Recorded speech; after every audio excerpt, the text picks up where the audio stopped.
Buenos días a todos. Muchas gracias por la presentación, doctora.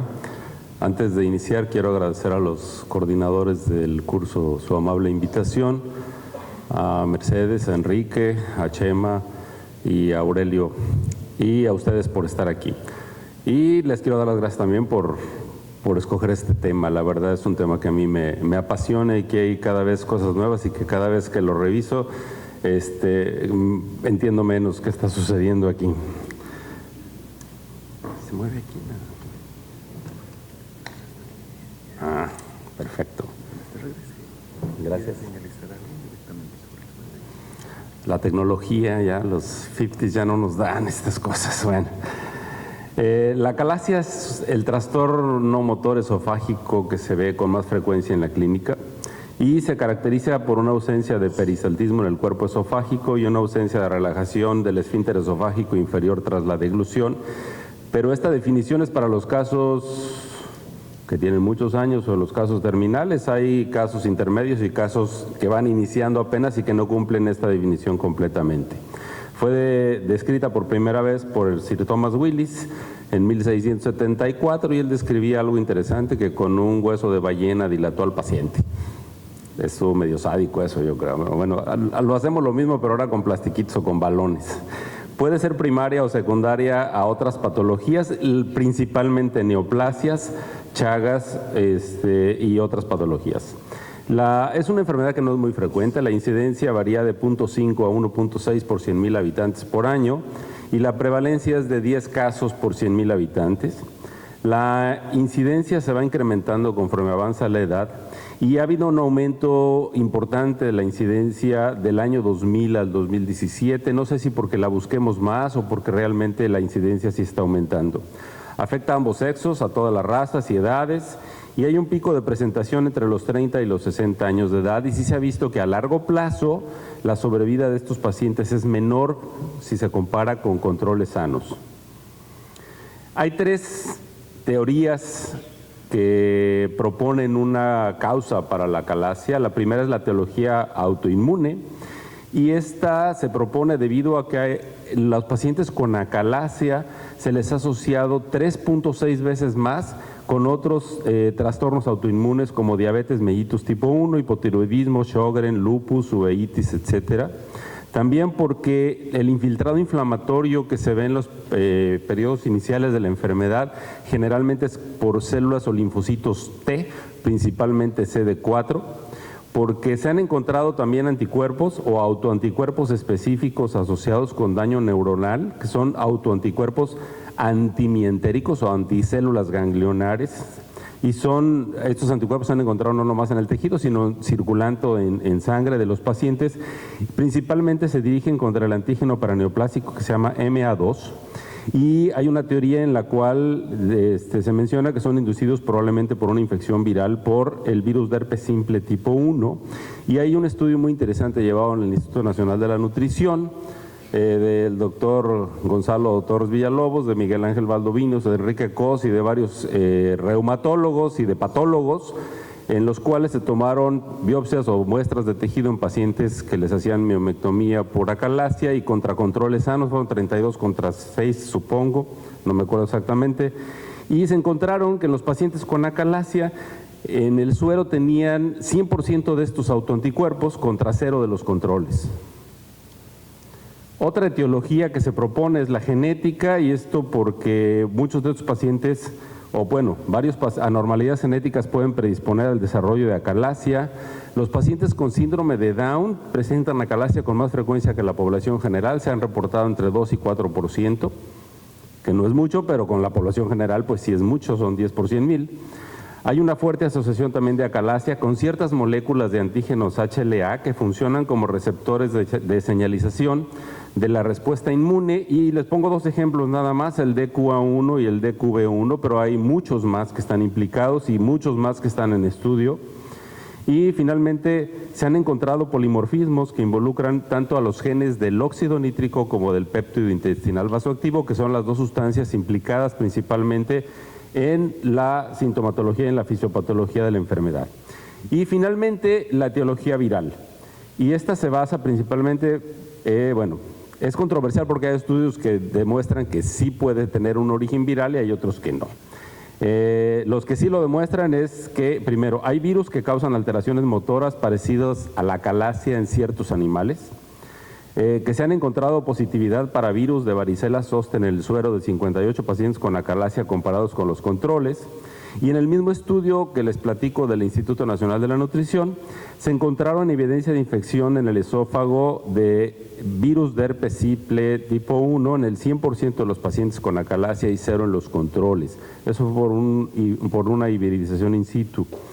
Y en contra está que hay estudios que por medio de PCR no se han encontrado evidencia del DNA del virus de herpes simple o del virus del sarampión en muestras de músculo esofágico. Eso es en cuanto a la etiología.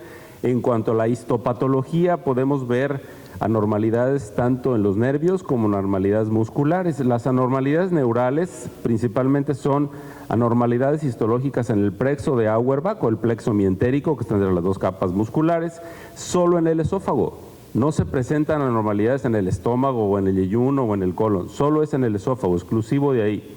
Los especímenes quirúrgicos generalmente muestran una infiltración importante, como ya les dije, de linfocitos T y en menor grado de mastocitos, células plasmáticas, y generalmente hay pocos eosinófilos, aunque en algunos casos excepcionales hay muchos eosinófilos y estos casos hay que estudiarlos con mucha cautela. Los pacientes con acalasia tipo 1 tienen agangliosis, o sea, ya los ganglios desaparecieron o mayor pérdida de células ganglionares que los del tipo 2.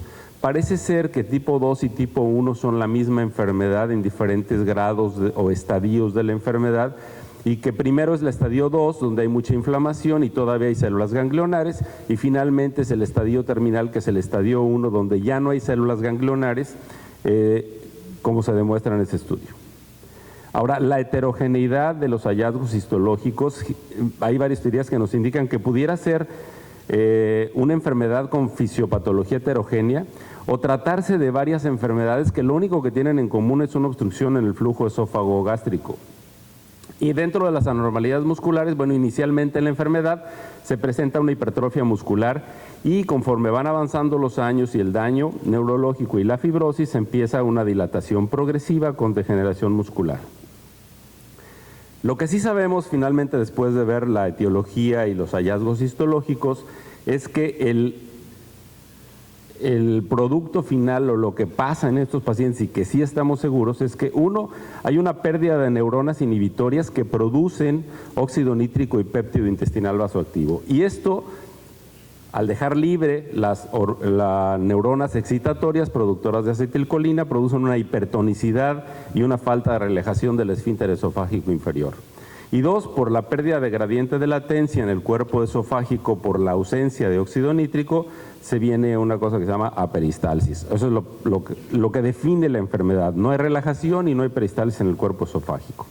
La hipótesis, esto es hipótesis, que primero hay una infección viral, probablemente causada por herpes virus, y que esto desarrolla un proceso autoinmune solo en huéspedes genéticamente susceptibles, y que, no está esta cosa, en estos huéspedes susceptibles se produce inflamación crónica por linfocitos T, mastocitos, fibrosis y finalmente la degeneración neuronal exclusiva de las neuronas inhibitorias productoras de óxido nítrico y de péptido intestinal vasoactivo. La acalasia secundaria es otra enfermedad, eso es otra cosa, y es producida por neoplasias, principalmente esófago, estómago, páncreas, pulmón, hígado, amiloidosis, chagas, y en cirugía se ve con cierta frecuencia después de funduplicaturas o de cirugía de banda gástrica para obesidad. La mayor parte de nuestros pacientes, o el 100% de nuestros pacientes, tienen disfagias sólidos, pero muchos también tienen disfagia líquidos. Generalmente las disfagias no son progresivas. Muchos de nuestros pacientes tienen regurgitación, que algunos pacientes los confunden con reflujo o con vómitos, y entonces ya no sabemos si esto viene del esófago y se regresa o llega hasta el estómago y se regresa. Y un buena porcentaje de pacientes tienen dolor torácico también. Otros síntomas son pérdida de peso, y en los casos avanzados síntomas pulmonares y excesos de tos secundarios a aspiración. Como los síntomas no son muy específicos de esta enfermedad y pueden confundirse con reflujo y con otras cosas, hay un retraso promedio en el diagnóstico de 5 años entre que el paciente empieza con los síntomas y hacemos el diagnóstico. y eso es importantísimo. ¿Cómo hacemos el diagnóstico? Hay varias maneras. Primero, el esofagograma. ¿Qué vemos en el esofagograma? Un estrechamiento en pico de pájaro, en cola de ratón, en el esfínter esofágico inferior, y a la hora de hacer la deglución no hay una apertura completa. El cuerpo esofágico, generalmente en casos terminales, pues está muy dilatado, hay nivel aire líquido, una ausencia de burbuja en el aire intragástrico y una pérdida de la peristalsis primaria del esófago, que es algo muy subjetivo. Lo que se ha medido últimamente, o para que nos ha servido el esofagograma, es para ver la velocidad del vaciamiento gástrico en pacientes después de dilataciones o después de cirugía. Si se le da el vario y se toma una fluoroscopía, y si se dilata o se tarda el vario más de 5 minutos en aclarar el esófago, decimos que la cirugía o las dilataciones no sirvieron.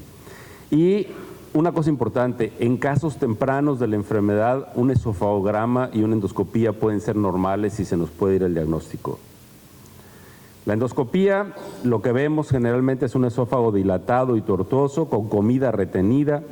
El esfínter esofágico inferior está cerrado y se ve como arruguitas, y hay cierta resistencia al paso del endoscopio, al paso del esfínter esofágico inferior.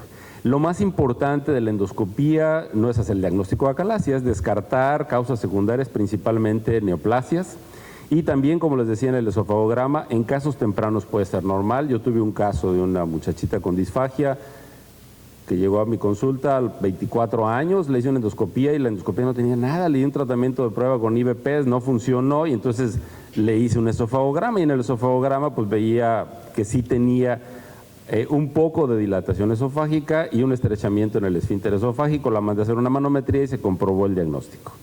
O sea, hay que tener cuidado también con eso.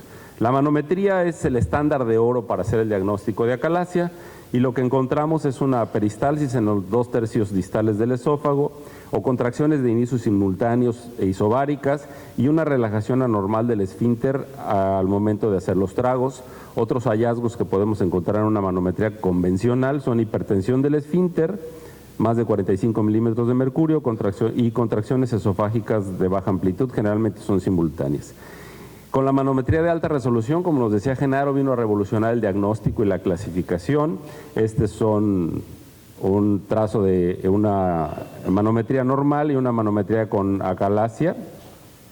Y esta es la clasificación de acalasia propuesta por Pandolfino y Carilas en 2008, y que de ahí derivó la clasificación de Chicago de los trastornos motores esofágicos posteriormente.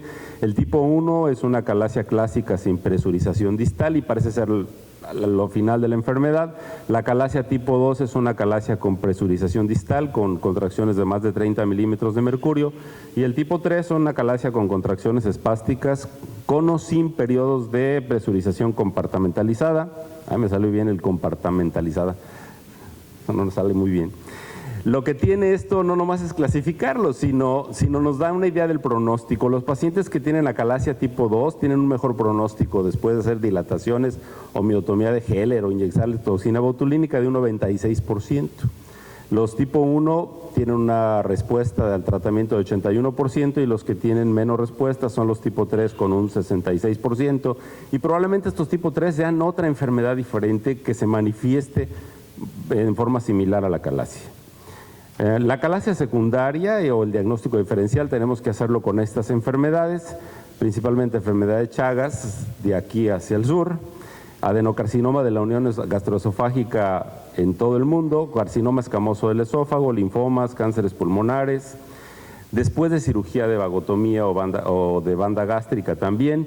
Y en esofagitis eosinofílica hay que tener mucho cuidado, todos los pacientes que tengan disfagia, jóvenes, y que la endoscopía sea normal, sí hay que tomar biopsias.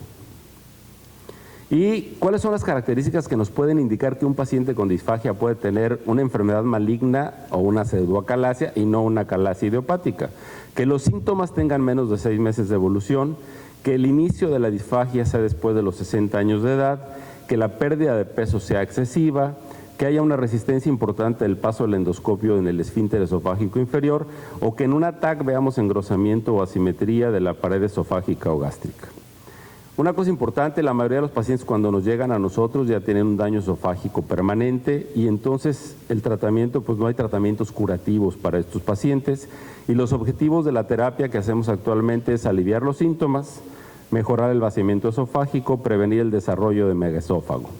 Hay pocos estudios aleatorizados y controlados porque no es una enfermedad muy frecuente, no la vemos todos los días y a todas horas. Y los tratamientos pueden ser medicamentos, que son nitratos, bloqueadores de calcio o donadores de óxido nítrico, tratamientos endoscópicos, que los dos que más se usan son las inyecciones de toxina botulínica o dilatación con balón neumático. Yo puse gastrostomía endoscópica porque hay casos pocos, gracias a Dios, en los cuales este es el único tratamiento que les podemos ofrecer antes de llegar a una esofagectomía o pacientes que tengan contraindicación quirúrgica, es la única manera de alimentarlos. La cirugía que se hace actualmente es una miotomía de Heller con una funduplicatura anterior y vamos a hablar algo sobre nuevos tratamientos sobre prótesis expandibles y el POEM. Dentro de los nitratos y los bloqueadores de canales del calcio, trabajan disminuyendo transitoriamente la presión del esfínter, mejoran temporalmente la disfagia, pero la eficacia va disminuyendo con el tiempo y tienen muchos efectos secundarios, lo cual contraindica su uso. Las indicaciones es de uso temporal y en pacientes que no sean candidatos a dilataciones neumáticas o cirugía, que son los tratamientos de primera elección, y en los que no responden o rechazan el uso de toxina botulínica. Y la toxina trabaja inhibiendo la liberación de acetilcolina en las terminaciones nerviosas, produciendo una relajación muscular y haciendo que el paciente coma. A corto plazo tiene buenos resultados, con resultados regulares a largo plazo, 90% de efectividad al mes, pero 60% al año y va bajando. Entonces tenemos que hacer inyecciones repetidas. Hay una mejor respuesta para toxina botulínica en pacientes mayores de 50 años y en pacientes con acalasia tipo 3 que las otras. Y hay reportes que dicen que si después de inyectar toxina botulínica hay dificultad para realizar la cirugía o el POEM porque deja mucha fibrosis y hay mucho riesgo o no se ven los planos de disección. Y las indicaciones son pacientes en edad avanzada con comorbilidades importantes que no sean candidatos ni a cirugía ni a dilataciones. Las dilataciones las hacemos con unos dilatadores neumáticos especiales, los que más se usan son los de Boston, se llaman Reflex, y miden 3,5 y 4 centímetros de diámetro, son los balonzotes. Los hacemos por medio de fluoroscopía o bajo visión directa con el endoscopio y la efectividad de las dilataciones en centros que se sabe que sí funcionan es 90% al año y 60% al quinto año. Las complicaciones son perforaciones del esófago, formaciones de hematomas o producción de enfermedad por reflujo gastroesofágico. Es altamente efectivo, pero menos duradero que la cirugía. Este es un estudio de Hosselmans, publicado en el 2010, con 209 pacientes durante 10 años. 66% de sus pacientes con una sola dilatación tuvieron y solo el 23% sí requirieron dilataciones adicionales. Y los que no respondieron inicialmente les fue mejor con cirugía que con toxina botulínica, que fueron las dos opciones secundarias que les dieron. Comparando toxina botulínica contra dilataciones neumáticas, hay dos estudios o dos revisiones, una de Cochrane con 178 pacientes en 6 estudios controlados y las dilataciones tuvieron recurrencia en un 30% a los 12 meses, pero la toxina botulínica fue mucho más recurrencia, 74%. Y este otro metaanálisis con más de casi 8,000 pacientes, la conclusión es que el alivio de síntomas fue mejor con dilataciones que con la inyección de toxina botulínica y hubo menos necesidad de tratamientos posteriores con dilataciones que con toxina.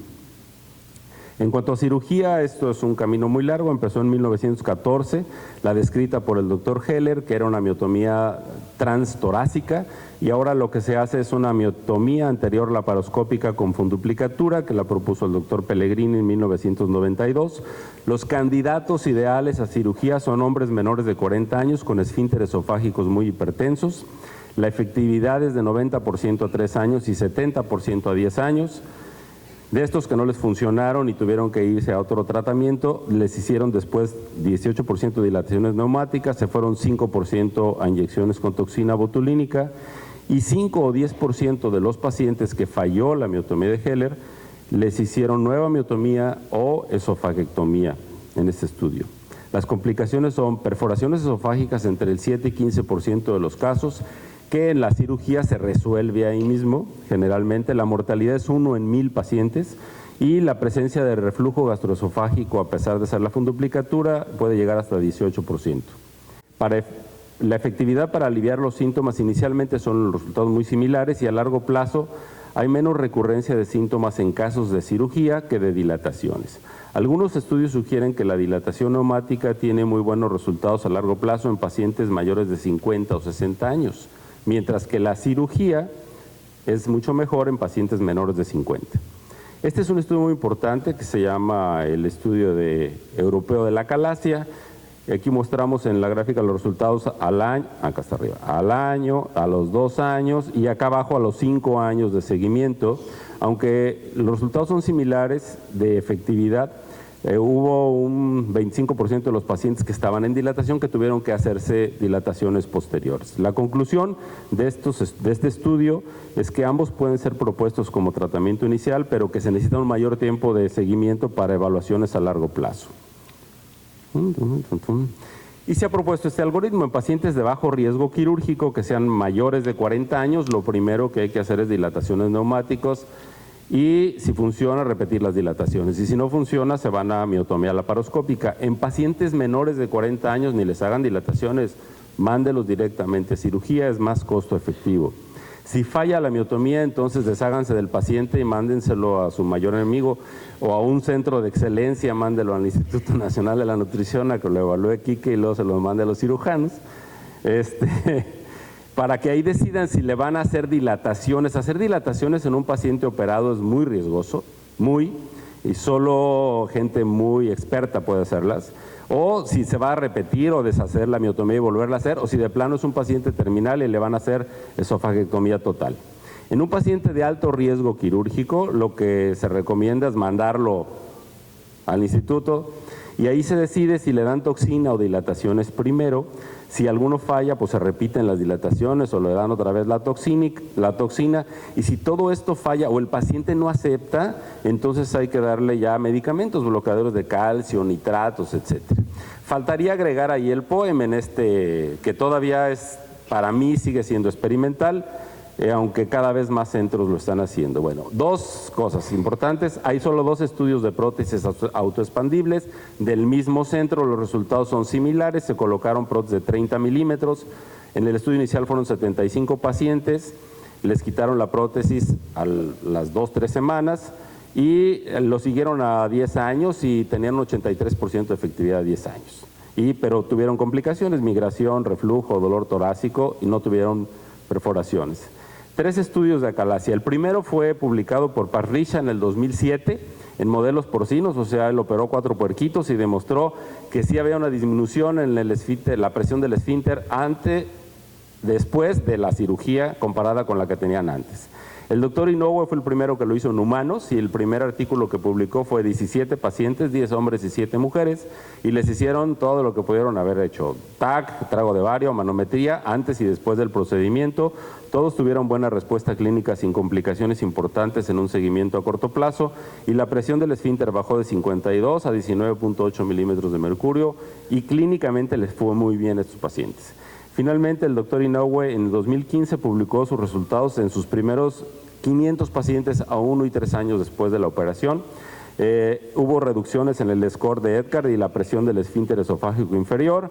Efectos adversos en 16 de 500 pacientes. Tuvieron casos de neumotórax, derrames pleurales y hematomas. Se presentó enfermedad por reflujo gastroesofágico en casi 17% de los pacientes a 2 meses y 21% a 3 años.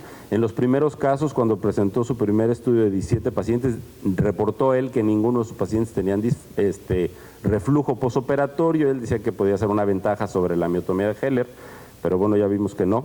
La estancia hospitalaria fue de 4 días y no tuvo mortalidad en esos 500 pacientes. ¿Qué complicaciones tenemos con la enfermedad? Pues la neumonía por aspiración, megaesófago que se puede presentar hasta en el 10% de los no tratados, cáncer de esófago en un 3%, principalmente varones, y esófago de Barrett. De hecho, hay un artículo reciente de Enrique y de Miguel Ángel sobre un paciente de esófago de Barrett en acalasia. En la revista lo ven. Y relacionadas con el tratamiento quirúrgico, reflujo gastroesofágico 18%, conversión a cirugía abierta 2% y perforaciones del 6 al 9%. Hay mayor riesgo de cáncer en estos pacientes, pero como son muy pocos, todavía no tenemos guías de cómo va a ser el seguimiento, qué va a pasar con los pacientes, pero el riesgo aumenta de un 5 hasta un 140 veces por ciento más de tener cáncer de un carcinoma escamoso del esófago en pacientes con acalasia. Las conclusiones es que la acalasia se produce por un desbalance en los neurotransmisores excitatorios e inhibitorios del esófago distal, por un proceso de enervación que es causado a su vez por un mecanismo autoinmune en personas genéticamente susceptibles y probablemente originado por una infección viral. La manometría de alta resolución mejora la sensibilidad del diagnóstico, distingue los subtipos de acalasia y predice la respuesta al tratamiento. La acalasia es muy importante, es una enfermedad incurable.